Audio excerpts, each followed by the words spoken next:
Hoje, o nosso Live Talks, ele é uma revisão de artigo, é um artigo sobre rugas dinâmicas aí na região do terço superior da face, e é um artigo que, quando eu li, eu gostei muito dele, porque ele desvendava uma um tema, né, da aplicação da toxina botulínica que a gente fala muito sobre o padrão de contração muscular. E isso, assim, desvendou muito a relação de como essa musculatura funciona, como essas rugas são formadas.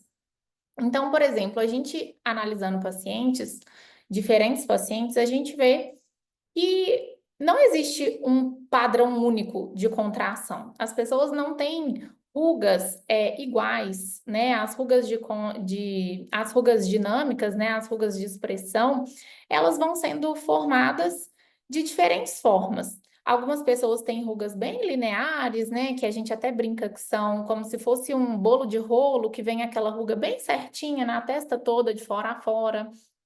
Outras pessoas não. Às vezes um lado é mais forte do que o outro, e isso com o tempo vai gerando até uma assimetria, uma ruga bem assimétrica. E isso é uma coisa que, assim, a gente sempre observa nos pacientes clinicamente, mas os estudos são recentes a respeito dessa diferença. E aí, quando eu li esse artigo, eu gostei muito dele, eu fiquei, assim, encantada porque parecia criança quando está lendo um livro que fica assim, gente, nossa, agora tudo faz sentido. E eu falei, não, eu quero montar um Live Talks, o meu próximo vai ser em cima desse artigo, porque eu quero trazer para o pessoal essa visão. Então, para quem não me conhece, né, eu sou cirurgiã dentista, eu faço parte da equipe aqui do Instituto, tanto como professora do curso de toxina botulínica, como preceptora nos cursos avançados e também faço parte do corpo clínico aqui da clínica. Então, eu sou cirurgiã dentista, eu atendo como dentista aqui e também atendo a parte de harmonização orofacial. Eu sou especialista em harmonização e também sou especialista em cirurgia plástica gengival. Então, toda essa parte de gengivoplastia, de enxerto, eu também faço. Então, vamos lá. O artigo, né, ele é um artigo de 2016, um artigo que veio para analisar ali, correlacionar os padrões das linhas faciais, tanto em cadáver quanto em pacientes vivos. Então, foi feito um estudo ali com 20 cadáveres e com 20 pacientes vivos. Para quê? Para fazer essa correlação de como funciona esse padrão de linha. Como que, por que que existe um grupo que tem as rugas dessa forma, por que que tem um grupo que tem as rugas dessa outra forma? E aí, quando a gente faz esses estudos em cadáver, a gente não tem a movimentação do músculo, né? Afinal de contas, o paciente não tem ali essa movimentação que a gente consegue simular no paciente vivo. Porém, é possível pegar esses modelos de cadáver e já avaliar eles com as rugas já formadas. Então, foi pego ali esses 20 modelos que tinham padrões diferentes de ruga, né? Que tinham rugas de maneiras diferentes marcadas ali na pele para ser estudado.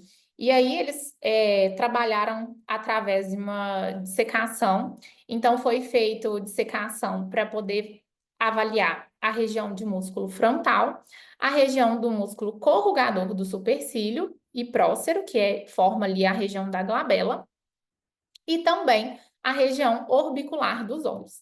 Então, através disso, né, eles exploraram ali como que esses músculos estavam inseridos na pele, a origem deles, a inserção na pele, se de todos a inserção era da mesma forma, para entender por que que algumas pessoas têm um padrão de contração X, por que que outras pessoas têm um padrão Y, e até mesmo ali na região da glabela e na região dos olhos também.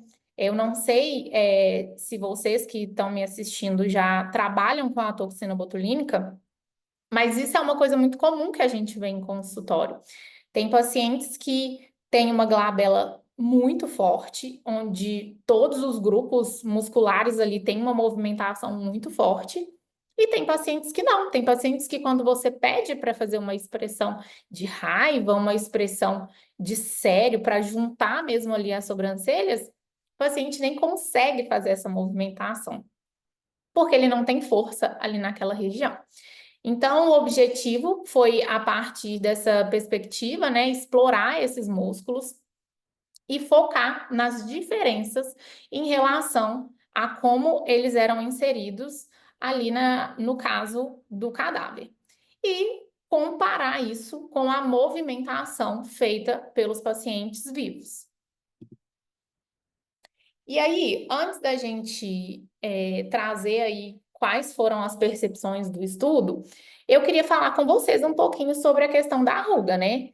Esse estudo, ele envolve entender, né, como que os músculos da testa, da glabela, da região orbital vão gerar essas linhas de expressão através de uma contração voluntária e também involuntária, né, porque a gente está o tempo todo se expressando. E essas linhas, muitas vezes, que são denominadas aí rugas de expressão, elas são uma consequência direta das forças que a gente aplica na pele. Então, a nossa musculatura, a musculatura do nosso corpo todo, por exemplo, se eu pegar a musculatura aqui do meu braço, ela tem uma origem no osso e ela tem uma inserção em outro osso. Porém, na nossa face não é assim que funciona. O músculo, ele tem a origem óssea, mas ele tem a inserção na pele. E é por isso que as rugas são formadas. Porque se eu vou na academia, por exemplo, e eu malho ali o meu braço, eu não vou ficar com ruga no braço, eu vou ficar com a minha musculatura mais forte. Por quê? Porque eu tenho osso contra osso e o meu músculo ali no meio. Só que na face não é assim que funciona. Como a nossa musculatura ela está inserida na pele, toda vez que eu faço uma expressão, toda vez que eu estou sorrindo, toda vez que eu fico brava, toda vez que eu fico triste, que eu faço qualquer tipo de movimentação, eu estou movimentando o músculo, mas consequentemente eu também estou movimentando pele. E aí, com isso, nós conseguimos observar a movimentação do músculo na pele. Então, quando eu dou um sorriso, que eu mexo, contraio essa musculatura aqui da região zigomática, eu estou movimentando o músculo e isso está refletindo na minha pele, como se fosse realmente um espelho. E aí, o que que acontece no processo de envelhecimento? À medida que a gente vai envelhecendo, a nossa pele, ela vai ganhando ali uma flacidez por causa da perda de colágeno, a nossa exposição ao sol, os fatores ali em relação aos hábitos de vida, ao estresse oxidativo, tudo que vai prejudicando a nossa pele, a gente vai conseguindo visualizar ainda mais a movimentação dos músculos, porque essa pele ela está perdendo resistência. E aí é quando a gente tem mais visível as nossas rugas, né? E é quando o paciente ele se incomoda mais com as rugas. E aí deixa de ser apenas uma ruga de expressão, uma ruga muscular, uma ruga dinâmica e passa a ser uma ruga estática. Então, essa formação das rugas estáticas, elas estão muito relacionadas com a inserção do músculo na pele. E aí foi o que esse artigo ele trabalhou. Ele analisou cada musculatura dessa, começando pelo músculo frontal. Então, o músculo frontal, ele é o único músculo elevador da sobrancelha. Ele faz uma contração aonde a gente aperta o couro cabeludo. Vocês podem fazer até em casa aí que vocês vão ver quando a gente movimenta, é como se a gente sentisse o couro cabeludo elevar, mexer, né? E com isso a nossa sobrancelha ela é elevada. E quando a gente faz esse movimento, a maioria das pessoas tem uma formação de rugas, né, de rítides horizontais nessa região da testa. Algumas pessoas não têm. Algumas pessoas, quando movimenta, o músculo faz essa movimentação, mas sem ter essa dobra, sem ter essas pregas formadas. E isso é mais uma característica dessa questão do padrão de contração. Então, aqui, ó, no artigo, o que que eles conseguiram notar com o estudo feito em cadáver e feito em pacientes vivos? Foi observado 4 tipos de contração. Então, o tipo 1 é a contração completa, aonde existe as linhas horizontais retas em toda a testa, que é o que eu brinquei com vocês, que a gente chama de bolo de rolo, né? Que vem aquela testa toda enrugadinha, de fora a fora, aquela ruga bem bonitinha ali, que ela é bem formada e ela é bem linear. O tipo 2, que seria o tipo em V ou asa de gaivota, que é quando o paciente contrai e a gente vê que na região central do músculo não existe tanta contração. Então, isso mostra, por exemplo, que essa musculatura ela está dividida. É como se o paciente ele tivesse dois feixes musculares onde tem movimentação, e aqui na região central a gente não tem essa movimentação. O tipo 3, que é o tipo central, que é aquela coluna de linhas apenas ali no centro da testa, e normalmente os pacientes que têm esse tipo 3 de ruga, ele está muito relacionado com a porção superior do músculo. O músculo frontal, ele é dividido em elevador e depressor. Então, nós temos uma porção do músculo que ela é elevadora, que ela é responsável por elevar, né, toda essa região aqui do supercílio, e nós temos uma porção dele que é depressora. Então, na hora de fazer a aplicação de toxina botulínica, a gente tem que ter muito cuidado com esse padrão de contração. Porque isso vai mostrar para a gente, vai ser como um caminho das pedras para fazer essa aplicação. Se eu não observar como é o tipo de ruga do meu paciente, qual é o padrão de contração desse paciente, eu não vou conseguir entregar um resultado satisfatório. Vejam, por exemplo, no tipo 4. É um tipo de contração aonde o paciente só tem rugas nas colunas laterais. Então, assim, o centro da testa, ele não tem uma força muscular. Porém, nós sabemos que aplicar essa toxina muito próxima da sobrancelha, muito próxima ali da região de supercílio, causa uma pitose. Então, por que que é muito importante que eu avalie isso? Para orientar o meu paciente. Um paciente que chega com um padrão de ruga muito próximo da sobrancelha, a gente consegue observar isso em pacientes do tipo 1, a gente consegue observar isso em pacientes do tipo 4 e em alguns pacientes do tipo 2. O mais comum é realmente tipo 1 e tipo 4 terem essas rugas começando ali bem próxima do supercílio.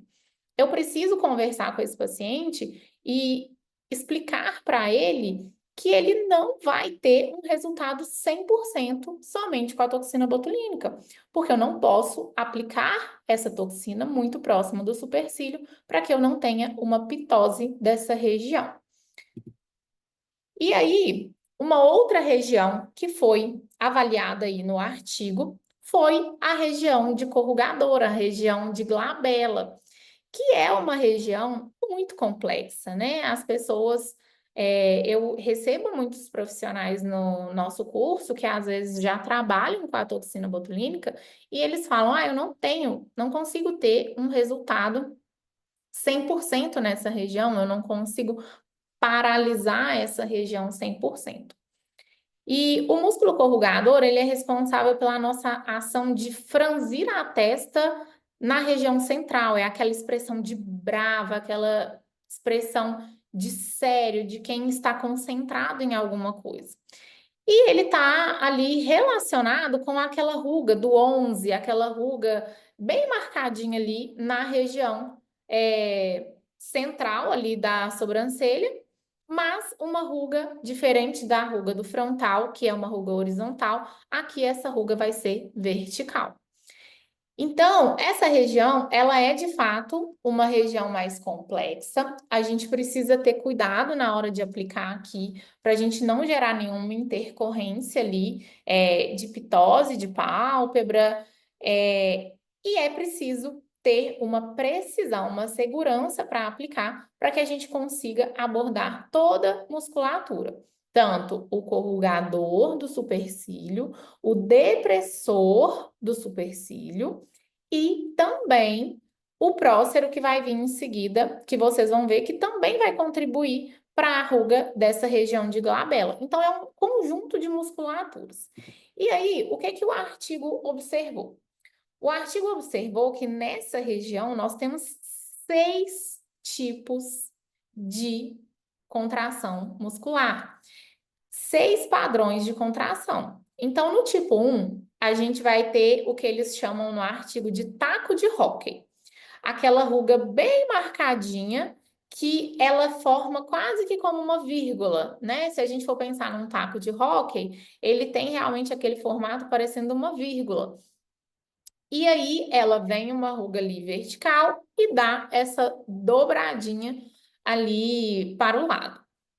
O tipo 2, que são as linhas paralelas, que são aquelas linhas que a gente fala que é a ruga do 11, e em alguns pacientes a gente consegue ver bem certinho assim, aqueles 2 tracinhos, e normalmente é uma queixa muito grande dos pacientes quando eles vêm fazer aplicação de toxina.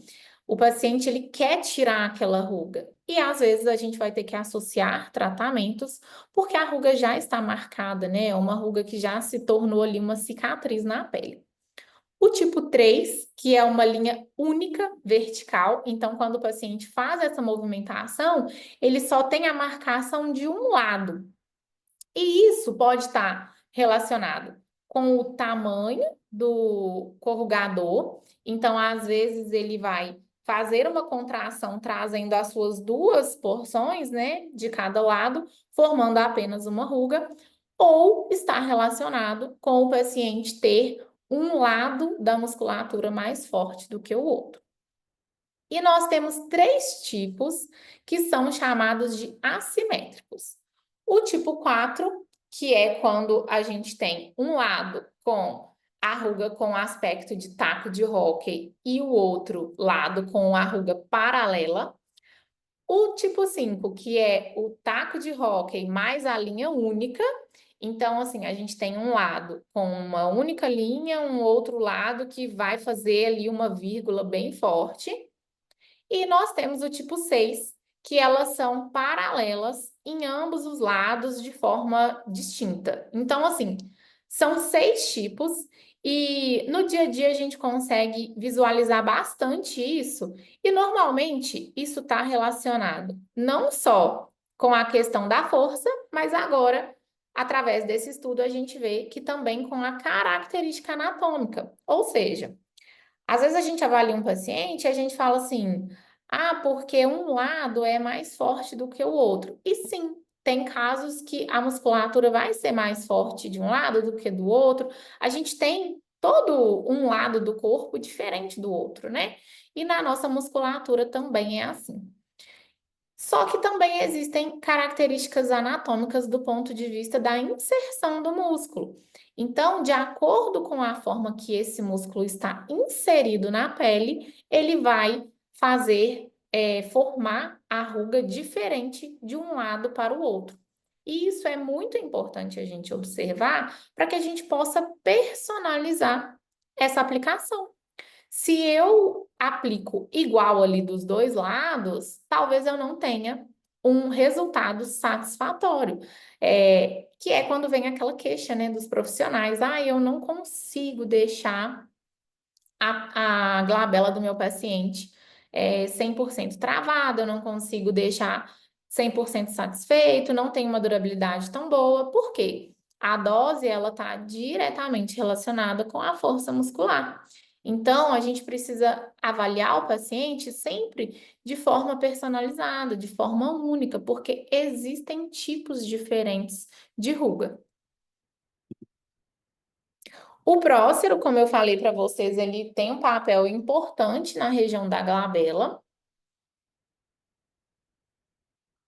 e ele foi avaliado como um único tipo, que é aquela linha horizontal que é formada aqui bem na base do nariz.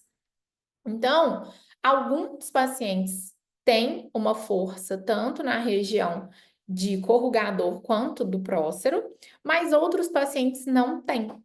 Então, o que que a gente tem que avaliar para saber se o paciente está tendo movimentação de prócero?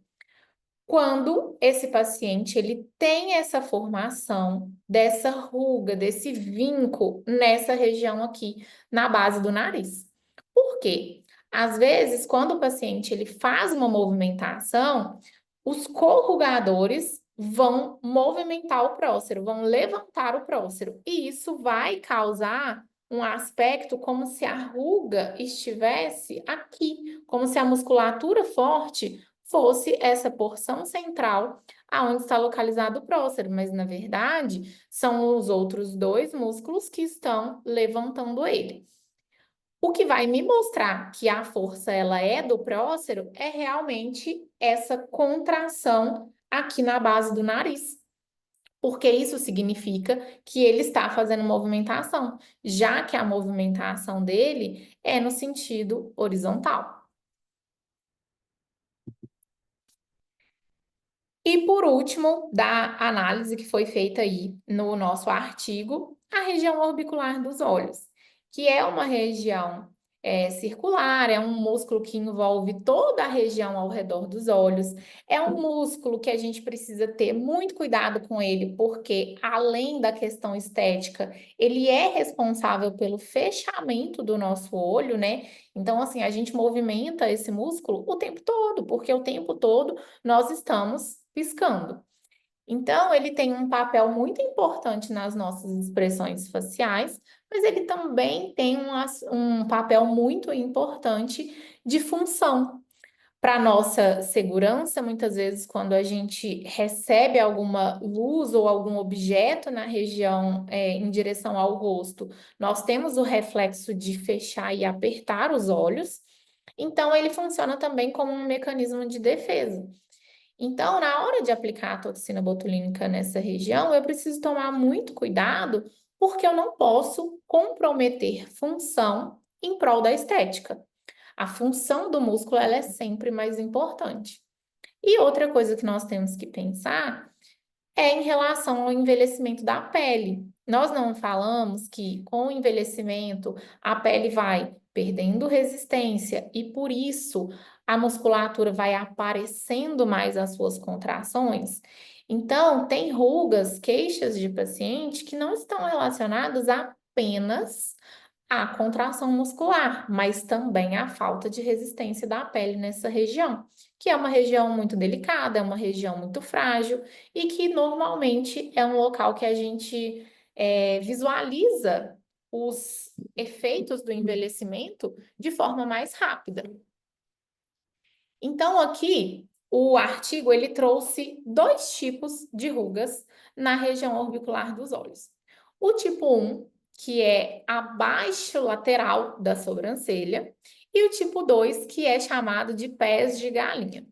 Então, o tipo 1, ele vai ter esse aspecto menorzinho, essa ruga mais forte. Vocês provavelmente já devem ter visto isso, o paciente, principalmente quando o paciente é mais jovem, que ele dá um sorriso e essa ruga, ela divide exatamente aqui na metade do olho. Então, é como se uma parte da musculatura dobrasse em cima da outra, formando essa ruga central. Deixa eu dar uma olhadinha aqui no chat. Gosto sim, Carol. Eu gosto muito de associar com o Skin Booster, porque eu acho que ele traz um aspecto de hidratação. Mas não só ele. Eu sempre proponho para o paciente trazer, fazer também ali, quando o paciente ele pode fazer e tem um excesso de pele, fazer um peeling de ata, porque vai ajudar bastante na região. eu gosto muito de associar com os fios lisos, porque o Skin Booster ele vai trazer uma hidratação para aquela pele, mas ele não vai ter um estímulo significativo de colágeno, e eu preciso melhorar a espessura dérmica, eu preciso melhorar a resistência dessa pele. Então, eu gosto de associar com os fios lisos e eu venho com o Skin Booster na mesma sessão da toxina botulínica com o intuito de hidratar mais a região. Eu gosto sim de fazer essa associação e o paciente vê um resultado bem mais visível assim nessa região quando já tem essa queixa de rugas, de desidratação na região dos olhos. Então, gosto sim.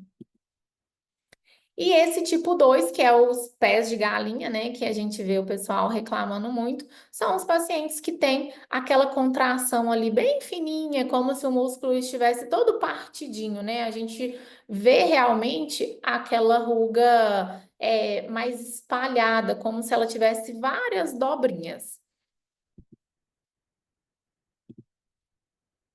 Vamos pegar agora aqui dúvidas. No caso de fazer intradermo com DMAI, realmente temos uma quebra de efeito da toxina? Não existe nenhuma comprovação, tá? O que que acontece? Até hoje, né? Porque eu falo que, assim, estudos podem mudar a qualquer momento, mas até o dia de hoje, a gente não tem a comprovação de que nada, nenhum medicamento, nenhuma técnica, ela é realmente responsável por reverter o efeito da toxina. O que seria até bom, né? Porque quando a gente tem uma intercorrência, o que a gente queria mesmo é que tivesse uma substância para a gente reverter aquilo ali. E isso é até um ponto importante para a gente trazer, que não é aqui o tema da aula, mas trazendo em termos de intercorrência, a gente precisa tomar muito cuidado porque as pessoas falam assim: ah, porque teve uma intercorrência, vamos usar um colírio que seja estimulante, que vai fazer voltar mais rápido, vamos fazer um estímulo com massagem, com radiofrequência, para voltar mais rápido. E não existe nenhuma comprovação que volta mais rápido. O que a gente consegue observar é que a toxina botulínica, ela não é um procedimento que tem uma durabilidade tão grande. Não é aquele procedimento que vai ter uma durabilidade ali de 1 ano e meio, que o paciente vai realmente ter um incômodo durante muito tempo com aquele produto. A gente vê em bula que a toxina ela tem ali um resultado por até 4 meses, e isso se dá justamente porque o que é responsável por reverter o efeito da toxina é o nosso metabolismo, né? É a nossa produção ali de proteínas, né? Então, eu preciso quando eu faço essa intervenção ali numa intercorrência, fica parecendo que está passando mais rápido. Mas na verdade é porque a toxina botulínica ela vai assim perdendo esse efeito, né? O nosso corpo ele vai ali produzindo novamente essas proteínas, vai tendo uma liberação ali de acetilcolina e por isso parece que está se resolvendo mais rápido. Mas é mais para a gente tranquilizar o paciente do que realmente para gente resolver o problema. Agora, em relação à intraderme e à toxina, se você tem qualquer receio em relação a usar o DMAI ali na região que foi aplicada a toxina, usa outra coisa. Usa um silício, usa uma vitamina C, faz um outro tipo de aplicação ali, um skin booster, por exemplo, esses que a gente compra a mescla pronta, que também vai ajudar numa hidratação. Evita usar. Se é alguma coisa que existe ali, uma dúvida se vai ter algum impacto no resultado da toxina, eu evitaria usar. Podem ficar à vontade para mandar perguntas, tá, gente? A gente já está chegando aqui no finalzinho, então vocês podem ficar à vontade. Eu trouxe aqui a conclusão em relação a esse artigo, que eu vou, lembrando que eu vou disponibilizar para vocês. Antes da gente terminar aqui, eu volto lá no QR Code, porque se alguém tiver perdido, é só pegar lá no QR Code que eu vou enviar para vocês tanto o artigo completo, quanto um resumo aqui da nossa aula com um PDF com as imagens, para vocês terem isso também. O mais interessante, né, que a gente pôde observar é que os padrões nas dissecações dos cadáveres, eles foram praticamente idênticos aos das contrações voluntárias dos pacientes, mostrando que realmente, como o músculo está inserido na pele, corresponde à forma que aquela ruga acontece. Então, a anatomia funcional que a gente vê no dia a dia, ela está diretamente relacionada com essa estrutura desses músculos, a forma como eles estão ali inseridos na nossa pele. E isso é até engraçado, porque a gente vai pensando em várias relações assim que a gente vê, né? Eu eu tenho a oportunidade de atender algumas pacientes que eu atendo mãe e filha. E é muito legal ver que muitas vezes essa musculatura ela é muito semelhante. Principalmente quando as pessoas são mais parecidas, né? Você vê assim, mãe e filha, tipo, ah, nossa, você parece com a sua mãe e tal. E isso é até uma questão assim que a gente pode ver que talvez tenha uma relação até ali com a genética, né, da pessoa. Então, assim, é um padrão muscular que é muito familiar dentro de um grupo de pessoas da mesma família, isso é muito legal. E esse estudo, ele reforça ainda mais para a gente a importância de avaliar cada paciente de maneira individual. Então, fujam dessas aplicações de toxina, dessas receitas de bolo que as pessoas passam. Eu lembro que quando eu fiz o meu primeiro curso de toxina, era muito aquela coisa Ctrl+C, Ctrl+V. Foi ensinado ali isso, né, há 5 anos atrás, então tem bastante tempo. Eu acredito e espero que ninguém ensine toxina botulínica mais dessa forma, até porque muitos estudos e, né, várias mudanças aí na aplicação aconteceram nesse tempo, mas era uma coisa muito padrão. Era tipo, olha, né, esse é o tipo de marcação e todo mundo você vai marcar dessa forma, todo mundo você vai usar essa quantidade.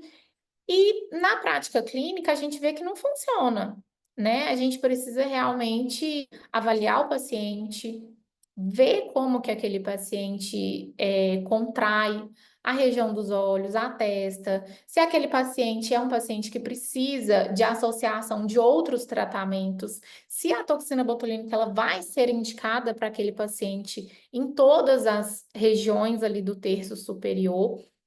Hoje a gente não trabalha com a toxina só no terço superior, né? Quem hoje ainda não trabalha com a toxina full face precisa mudar isso, porque o cenário da toxina hoje ele é muito diferente. A gente, inclusive, trabalha com a toxina além das rugas de expressão, além da prevenção de rugas estáticas. A toxina hoje ela tem um uso muito mais amplo e eu acredito que vai ter ainda mais com todos os estudos que são feitos, né? E a gente precisa avaliar o nosso paciente de forma única, sempre focar naquele momento ali. Senta o seu paciente, conversa com ele, entende as queixas dele, entende como que funciona essa contração muscular. Conversa com o seu paciente, enquanto você estiver conversando, vai observando as expressões que ele faz, porque tem paciente que às vezes quando você pede para fazer faz uma cara de bravo, faz um cheirinho ruim, uma carinha de nojo. A pessoa não consegue associar. Quando é para fazer forçado, ela não faz. Essa semana mesmo, na semana passada, eu atendi uma paciente e eu estava conversando com ela quando ela chegou. E aí, na hora que eu fui fazer a marcação dela, eu pedi para ela fazer algumas expressões e ela falava assim: eu não consigo fazer. Aí eu fui fazer a marcação e eu falei com ela, falei, não, aqui eu sei que você faz essa expressão, porque quando você está conversando, você faz o tempo todo. E às vezes a pessoa faz sem perceber. Então é muito importante, desde a hora que o paciente entrou no seu consultório, você já está avaliando ele. E aí ela até falou comigo, ela falou assim, nossa, achei você estava ali só conversando comigo e você já estava, era me analisando, me avaliando. E alguém quer perguntar alguma coisa? Acho que tem alguém que está com o microfone aberto. Se quiser, pode falar. Pode ficar à vontade. Vou diminuir aqui então. Então, é muito importante avaliar esse paciente de forma única, sabe? É um momento que você está ali com ele. Eu falo que a aplicação de toxina em si, ela é tão rápida que o mais importante é realmente esse momento da consulta. A gente precisa estar presente com o paciente, sabe? Porque é um investimento que o paciente está fazendo. E se a gente chega, faz tudo muito no automático, como se fosse igual para todo mundo, aquilo ali tira o valor, o seu trabalho ele perde valor. Então, até em termos de intercorrência, como a gente falou um pouquinho disso aí, o que vai prevenir a intercorrência na toxina botulínica é uma aplicação certeira, é uma aplicação bem feita, precisa. E para a gente realizar essa aplicação, a gente precisa olhar para o nosso paciente e realmente avaliar ele de forma individual, observar cada contração, como que ele realiza, explicar até onde a toxina botulínica consegue ir, até onde ele vai precisar de outros tratamentos, e a gente sempre pensar de uma forma multidisciplinar. Não existe tratamento que um único procedimento vai entregar. Então, realmente, a gente precisa associar, que seja uma intradermo, que seja um microagulhamento, um peeling, mas a gente vai precisar associar, seja para prevenir, quanto para a gente realmente tratar aquele paciente. Então, tenham isso em mente, que também trabalhar com um único procedimento não vai resolver todos os problemas. E tá tudo bem, à medida que a gente vai vendo essas demandas, a gente vai evoluindo como profissional. Mas não deixem de evoluir como profissional, porque às vezes a gente perde paciente, perde valor no nosso trabalho, porque a gente está sempre ali preso no mesmo lugar. E aí, agora, pessoal, como a gente falou muito sobre essa questão da consulta, de analisar o paciente de forma individual, inclusive, eu queria trazer aqui para vocês, né?